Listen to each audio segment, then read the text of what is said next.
All right, so today we're diving deep into the story behind Britain's national drink. Right. Tea. You think you know tea, right? Mm-hmm. But trust me, there's a whole lot more to uncover than just how to brew the perfect cuppa. We're going to be talking history, economics, a few cultural quirks. It might even make you put the kettle on. What I find so interesting is how something as, I don't know, as seemingly simple as a cup of tea can be so deeply connected to uh, national identity.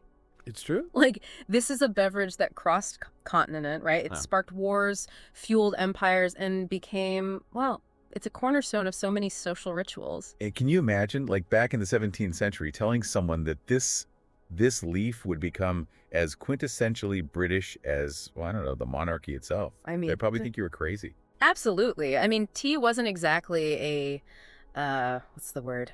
A common sight, in those days. It was a completely foreign import. And its journey to becoming, well, basically synonymous with Britishness is, it's a winding road, to say the least. Totally. And no deep dive into British tea would be complete without mentioning the big guy in the room, Right, the East India Company. right. These weren't just some merchants, peddling tea leaves. They were a force shaping global trade. And, as we'll see, really influencing what a whole nation chose to drink. Yeah, no, it's true. Their influence can't be overstated. I mean, their monopoly wasn't just about selling tea, right? It was about controlling a commodity that it became deeply ingrained in British culture. They basically held the keys to the entire tea trade, Right. dictating prices, shaping Britain's whole relationship with this, at the time, exotic brew. And we're not even talking your everyday, affordable beverage here. This was high status stuff. Yeah. Like flashing around a designer watch today. You know what I mean? If you were sipping tea back then, you were making a statement. Exactly. That high price tag actually made it more appealing. Right. In those days, sipping tea wasn't just like enjoying a drink. It was a status symbol. Like, look at me, I can afford this fancy drink. Okay, so we've got this expensive tea, this huge company controlling the supply.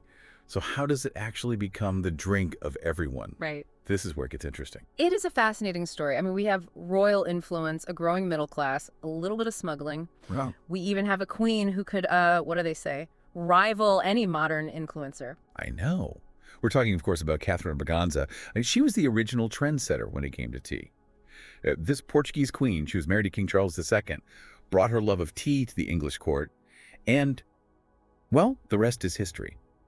She made tea the drink, especially in those influential circles. Yeah, and it's a great example of how trends, even something as deep-rooted as, a national drink, often start at the top, and then they kind of filter down through society. And it wasn't just the royals catching on. I mean, down on street level, you had this new phenomenon popping up, tea shops.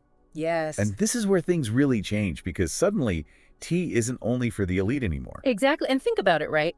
Tea shops, they were a public space where, and get this, women could gather I know. and socialize. It was unheard of at the time. Yeah. And it's just a glimpse into how tea starts to intertwine with these changing social norms.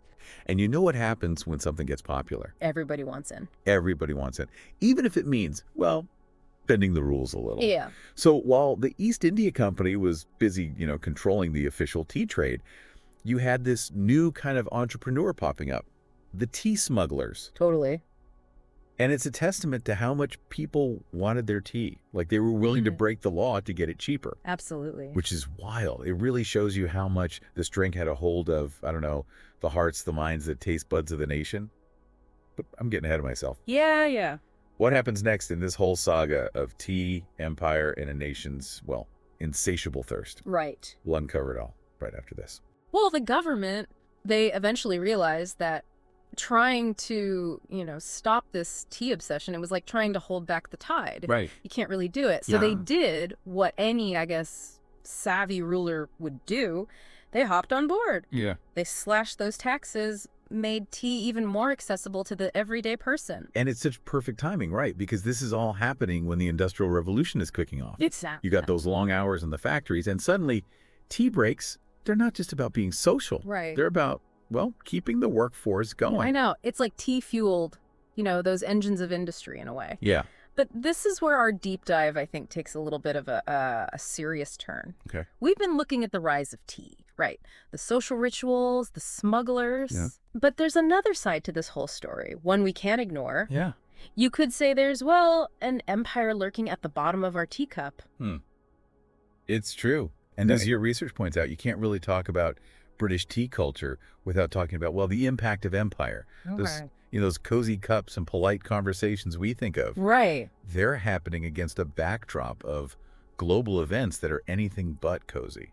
It's a difficult truth, and it's one that's easy to overlook, I think. I mean, the East India Company, they were, as we said, instrumental in bringing tea to Britain, Right. but they also played a huge role in expanding the British Empire. Yeah. And those tea profits, well, they helped fuel those ambitions, sadly, often at the expense of, people and resources in places like India, other key producing regions. Yeah, it's a good reminder that even something like a cup of tea, which seems so, I don't know, ordinary, Right. can be connected to these really complex and often, well, challenging chapters of history. Absolutely. And sometimes those connections, they aren't, pleasant to uncover. It's true. It's easy to, romanticize the past. But we have to remember those tea leaves we enjoy, they have what's the word? A complex journey behind them. Right. A journey that, well, it includes colonialism, exploitation, even conflict. I mean, your sources highlight, for example, the Opium Wars. Right. A dark period in history directly linked to Britain's, well, their determination to control the tea trade. It's a lot to, I don't know, to process. It is. Especially when we think about how these stories often go untold, Absolutely. I mean, it makes you think twice about that whole saying ignorance is bliss. It really does. But also, it makes you appreciate just how important it is to understand where the things we consume come from. Mm-hmm. But maybe we can, I don't know, lighten the mood a bit. Yeah, Maybe explore some of the more, I don't know, the lighter side of British tea culture. Of course. All those fascinating rituals and traditions that make it so unique. I'd love to. I mean, we can't forget those cultural nuances that have developed around, this beloved beverage. Yeah. It's not just about the tea itself. It's the ceremonies, the etiquette, Right. even the tiniest details that have just become part of British culture. Speaking of details, can we talk about the whole milk first thing? Yeah. Because I have to admit, it's a bit of a head scratcher for those of us who, didn't grow up with it. Right, right. Why add milk to the cup before the tea? Yeah. Is there, some secret tea society we don't know about? Not quite a secret society, but there's a reason. Remember those, delicate porcelain cups we talked about earlier? Yeah? Well, back in the day, adding hot tea directly to them, it could make them crack. So adding the milk first, it acted as a kind of buffer. Interesting. It protected those precious teacups. So it's all about, preserving those elegant, those very fancy teacups. Exactly. Though I bet no one back then predicted that the whole milk first or tea first debate would still be going on, centuries later. I know. It just goes to show you, well, the power of tradition, right? Right. Even when it's about something as, I don't know, as simple as making a cup of tea. It's true. And since we're talking tradition, we can't forget about the most British ritual of all, afternoon tea. Oh, yes. This isn't just a snack break. This is a whole experience. It's an event. We're talking fancy finger sandwiches, scones with that clotted cream, the tiny cakes. Yeah. And, let's be real, who doesn't love an excuse to, get a little dressed up, Right. enjoy some treats? But don't let those fancy settings fool you, because there are rules. Oh, yes, the rules. Afternoon tea, it has its own etiquette. Yes. From how to hold your cup to, the right way to stir your tea. It's interesting, though, how those little rituals, as specific as they seem, I know. they give you a peek into the customs of a culture, their values. It's true. And I have to say, I kind of love it. It's like stepping back in time, even if it's just for an afternoon. I agree. And it's such an interesting, what's the word? Dichotomy. Because Yeah. on the one hand, you have this, this global commodity with this history tied to empire and exploitation. But on the other, you have these charming, these almost quaint rituals Right. that have sprung up around it. It's true. It just goes to show you there are always more layers to uncover, even in the things that seem, I don't know, really mundane. Well said.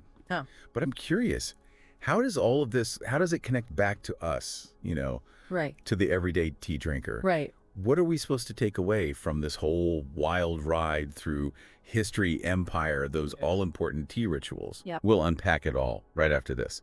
So we've traveled all the way from those exotic origins of tea to, well, the rituals that surround this very British drink. Right. So quite the deep dive, you could say. It has. I mean, we've uncovered how something as, as small as a leaf can shape economies, It's creepy. fuel empires, Well, you see. and even become part of everyday life. And I think what I find so fascinating is how those seemingly insignificant rituals, Yeah.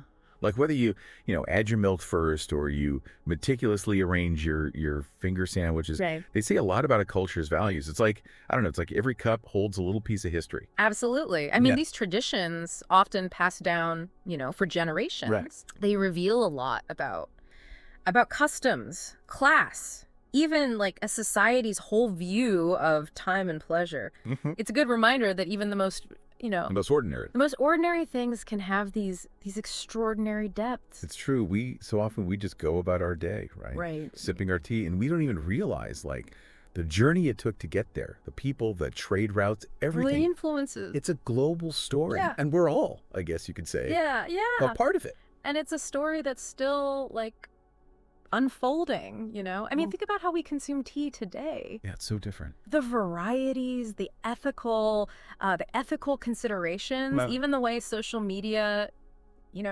influences Yeah. our tea choices. I know. It's great. It shows you how these traditions, they adapt. They change with the times. That's a good point. So next time next time you're holding a steaming cup of tea, Yeah. take a moment to think about the bigger picture, the journey, the traditions, Right. even the impact of your tea choices. Yes. It all matters. It does. And maybe even ask yourself, like, what does this drink mean to me? Mm-hmm. How has this deep dive changed the way I see something as simple and as complex as tea? That is a great question.